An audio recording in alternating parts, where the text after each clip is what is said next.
بسم اللہ الرحمن الرحیم۔ آج ویڈیو میں ہم ڈسکس کریں گے سخاوت ہو تو ایسی۔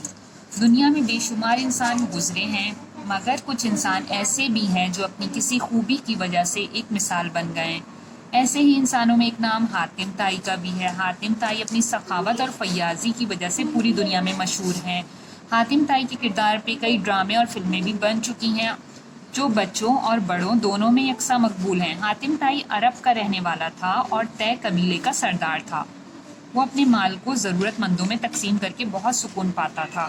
ایک سال عرب میں ایسا قحط پڑا کہ زمین سوکھ کر پھٹ گئی، فضا گرد آلود ہو گئی، جانوروں پر بھی قحط کا برا اثر پڑا۔ قحط سالی نے جانوروں کا بھی صفایا کر ڈالا۔ ایک انتہائی سرد رات میں جو قحط کی وجہ سے اور بھی طویل محسوس ہو رہی تھی، حاتم بچوں کی حالت دیکھ کر بہت پریشان ہوا اور بچوں کو بہلانے کے جتن کرنے لگا۔ حاتم کی بیوی بھی بھوک اور نکاہت سے نڈھال تھی۔ حاتم اس کی بھی دلجوئی کر رہا تھا اور تسلی دے رہا تھا کہ مشکل کی یہ گھڑی بہت جلد ٹل جائے گی۔ نیند اس کی آنکھوں سے بہت دور تھی، مگر حاتم کی بیوی بچوں کو تھپک تھپک کر خود بھی جھوٹ موٹ سو گئی۔ رات کا بڑا حصہ گزر گیا تو یوں محسوس ہوا جیسے کسی نے خیمے کا پردہ اٹھایا اور پھر چھوڑ دیا۔ حاتم نے کہا، کون ہے؟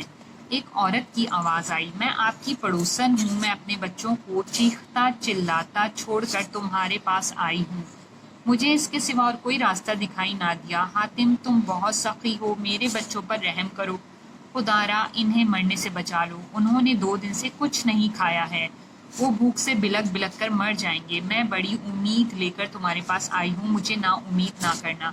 حاتم نے کہا، جاؤ تم اپنے بچوں کو یہاں لے آؤ۔ تھوڑی دیر بعد وہ عورت 2 بچوں کو گود میں اٹھائے اور 4 بچوں کو خود سے لپٹائے چلی آئی۔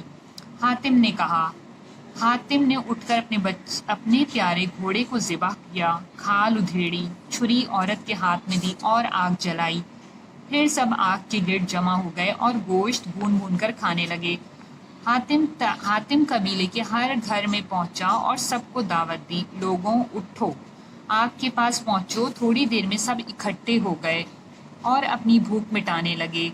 وہ چادر میں لپٹا ہوا ایک طرف بیٹھا رہا اور گوشت کھانے والوں کو چپ چاپ دیکھ کر خوش ہوتا رہا۔ اس نے خود گوشت کی ایک بوٹی بھی نہ چکھی، حالانکہ وہ سب سے زیادہ بھوکا تھا۔ صبح ہوتے ہوتے اس گھوڑے میں سوائے ہڈیوں کے اور کچھ باقی نہ رہا، مگر حاتم کا دل بھوکوں کی مدد کر کے خوشی سے پھولا نہ سما رہا تھا۔